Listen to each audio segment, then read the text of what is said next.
दोस्तों, स्वागत है मेरा रूबी मोटिवेशनल स्टोरी पर। दोस्तों, आज जो मैं आपको बताने जा रही हूँ कहानी, वो सच्ची है, बिल्कुल सच्ची हकीकत में, कि दिल्ली की कहानी है। माँ बाप ने बच्चों को जैसे पढ़ा लिखा के अपने उसके सपनों को पर लगाने में कितनी मेहनत करते हैं। माँ घर का, पिताजी बाहर से, सारा सुविधा जुटाने में अपनी जिंदगी का जो है, जिंदगी भर की कमाई है, जिंदगी का उन्होंने इतना तपस्या जो किया रहता है, होम कर देते हैं। तब जाके बच्चा किसी लायक बनता है। हर माँ बाप जिसकी हैसियत जितनी है, वो कोशिश करते हैं अपने बच्चों को लायक बनाने का, सही बनाने का। तो ये स्टोरी जो आज मैं आपको सुनाने वाली हूँ, वो दिल्ली का है। उसके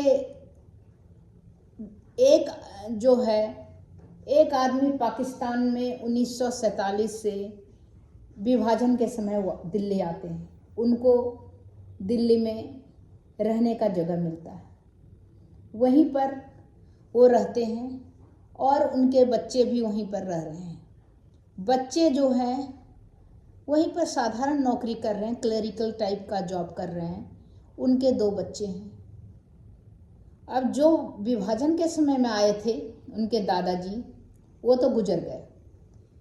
तो जिसका स्टोरी मैं बताने वाली हूँ, उनका वो रह रहे हैं वहाँ पर दिल्ली में, और साधारण क्लरिकल जॉब उनका हो रहा है। वहाँ से विभाजन के बाद आने के बाद खैर दिल्ली गवर्नमेंट ने उनको जगह दे दी थी ताकि वो अपना आराम से रह सके, बना के घर। वो तो चले गए, गुजर गए, लेकिन उनका बेटा जो है वो यहाँ पर जो नौकरी करके अपने बच्चों का लालन पालन कर रहा था अच्छी तरह। दिल्ली में अच्छी, जितना उनका हैसियत था उस हिसाब से स्कूल में पढ़ाना लिखाना, सब कुछ करना, उनका देखभाल करना। बच्चे भी बहुत ब्रिलियंट थे। माँ बाप ने जितना मेहनत माँ बाप करते थे, माँ भी दिन भर बच्चों को उठाना, उसका स्कूल भेजना, होमवर्क करवाना। माँ का भी एक काम बहुत ज़्यादा होता है। एक सोचिए, तपस्या में माँ का भी बहुत जोर होता है। बच्चे को सही टाइम पे सही कुछ देना, जिससे कि बच्चे को परेशानी नहीं हो और आगे उसका जो है, आगे वो बढ़ सके। माँ का भी काम स्कूल से लाना, होमवर्क करवाना, ट्यूशन ले जाना, सारा काम। बाप का भी कि उस पैसे के लिए, जैसे स्कूल में पैसे कैसे जुटाना है, उसके लिए ओवर टाइम भी कर लेना। दिल्ली जैसा जगह है, महंगाई इतना था, ओवर टाइम भी करके किसी तरह जुड़ा के बच्चों को पढ़ाने के लिए, ट्यूशन के लिए, बच्चे के स्कूल की फीस हो गई, घर की हो गई। इसके बाद बच्चे के लिए ड्रेस, कपड़ा सभी जुटाना एक बहुत बड़ी बात थी। फिर भी जैसे तैसे करके पिता ने उसके जितनी मांगे एक नॉर्मल बच्चे का होता है, उस हिसाब से अच्छे स्कूल में पढ़ाते थे, जिससे कि हमारे बच्चे को फील नहीं हो कि हमारे पापा नहीं जुटा सकते हैं, दे नहीं सकते हैं।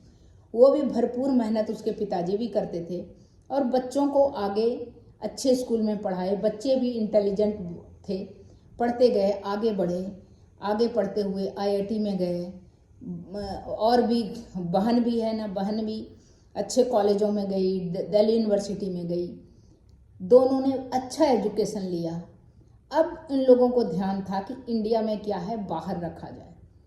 पर तो उनके पिताजी ने दे दिया था, फादर ने दे दिया था कि पर की उड़ान जो है, उड़ान उड़ो। तो उसके लिए उन्होंने अपना जिंदगी का होम कर दिया था बच्चों का, पर निकलने के लिए।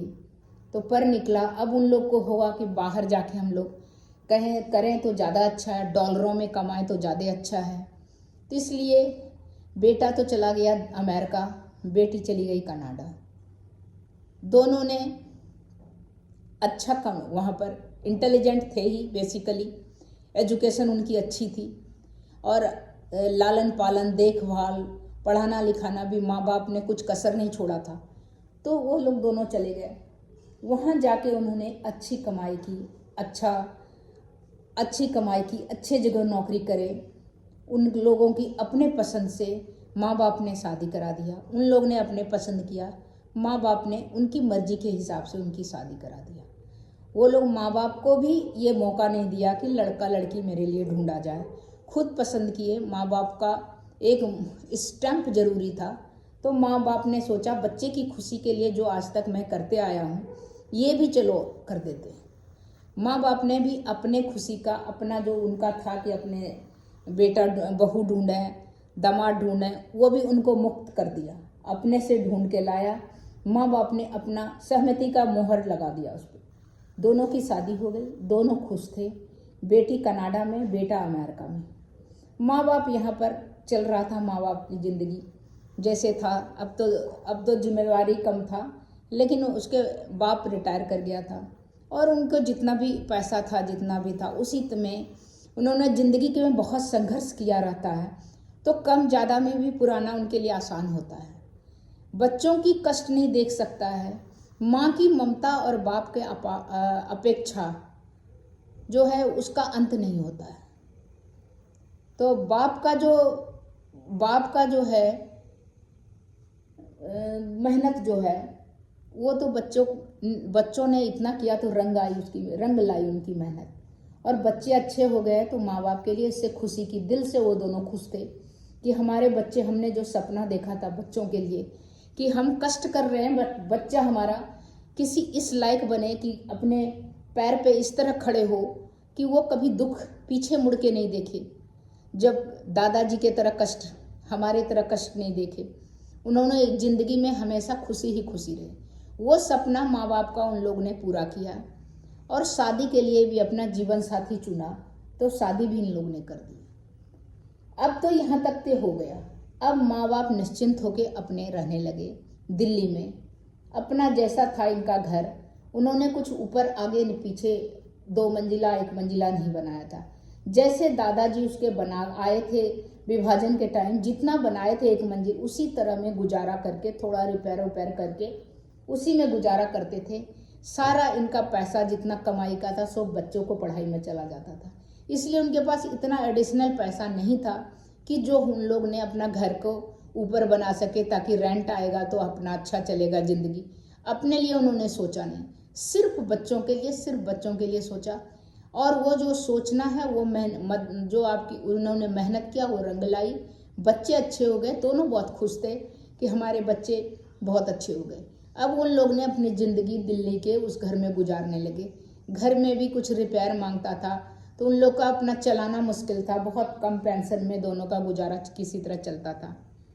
लेकिन एक भगवान का कुछ अलग ही मंजूर था कि माँ को जो है एक दिन पैरालिसिस मार दिया। तो उसके फादर ने, उसके बाप ने, अब क्या करें, पैरालिसिस मार दिया। डॉक्टर को दिखाया, सब कुछ दिखाया, दिल्ली में सुविधा तो है ही, डॉक्टर को दिखाया। लेकिन बुढ़ापे में, ओल्ड एज में अगर पैरालिसिस मारता है, नसों का प्रॉब्लम होता है, तो ठीक होना थोड़ा कम मुश्किल हो जाता है। तो उसके में है कि बहुत ज़्यादा अगर मार दिया तो वो मुश्किल हो जाता है। तो उसको उनके पूरा एक शरीर के एक अंग में उनकी माँ को मार दिया। उसकी माँ को, माँ अस्थूल हो गई, बिस्तर पकड़ ली।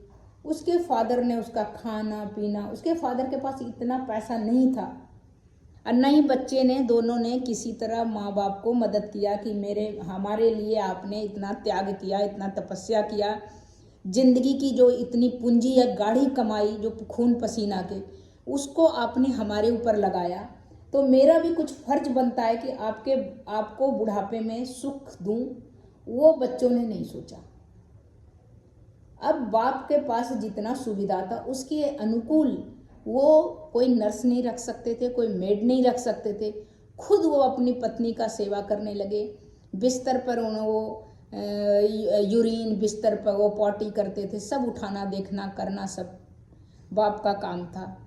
बच्चे वहाँ से किसी तरह फ़ोन किसी दिन उठा लिया, फ़ोन कर दिया, कैसे हो मम्मी, बस इससे ज़्यादा कुछ रिस्पॉन्सिबिलिटी नहीं, कुछ जिम्मेदारी नहीं, कुछ देखना सुनना नहीं, बस वो फ़ोन कर देता था, हो गया।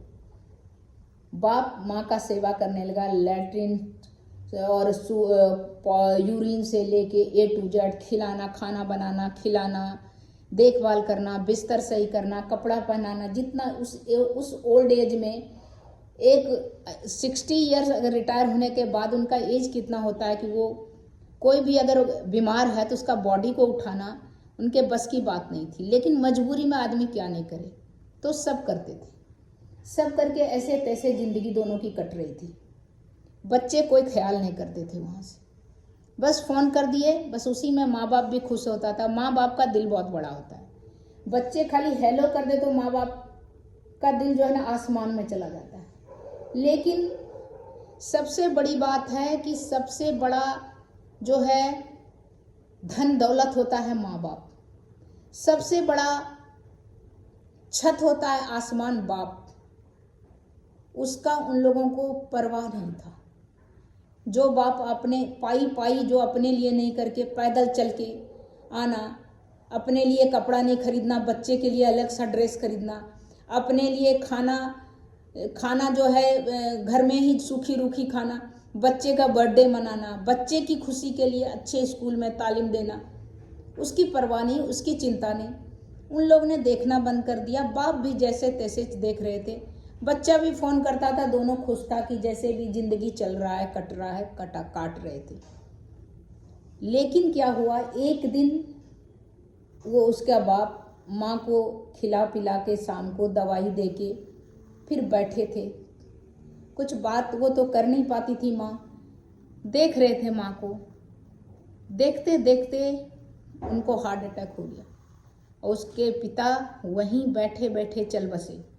माँ ने जब देखा तो माँ तो पैरालिसिस था एक अंग में, बैठ नहीं पाती थी, चल नहीं पाती थी, कुछ नहीं कर पाती थी। किसी तरह खिसक के साइड में फ़ोन था, साइड में बोल नहीं पाती थी, लेफ्ट हैंड से रिसीवर उठाया और कुछ बगल अगल वाले का जो मेमोरी में उनको होगा दबाया। बगल वाला ने सोचा कि उनके घर से फ़ोन आया, लेकिन वो जानते थे कि ये बोल नहीं पाती हैं और अंकल जी कहाँ हैं पता नहीं। तो वो लोग दरवाज़ा तोड़ के आया तो देखे वो जो है पिता उसके गुजर चुके, चल बसे थे बैठे बैठे। अब माँ पैरालाइज पड़ी हुई थी और सब आया, सब अड़ोस पड़ोस सब जुट गया। इस तरह दारुण अवस्था था कि किसी को भी आंख में आंसू आ सकता। ये अवस्था था जिसने अपना ज़िंदगी की गाढ़ी कमाई, जिसने इतनी मेहनत की अपने बच्चे को यहाँ इंडिया से लेके अमेरिका तक पहुँचाने में, उसकी आज वह स्थिति है कि मरा पड़ा है बाप, माँ बिस्तर पकड़ी हुई है और बच्चे को फ़ोन किया गया। बच्चे बोला मैं तो आ नहीं सकूँगा, आप लोग देख लीजिए कैसे क्या करना है। तब ये हकीकत स्टोरी है। तब जितेंद्र सेंटी करके सहादरा में हैं, उनको पद्म विभूषण भी मिल चुका है। वो ऐसे लाश जिनका कोई कुछ करने वाला नहीं होता है, श्राद्ध उनका जो दाह संस्कार वाला उसका वो करते हैं।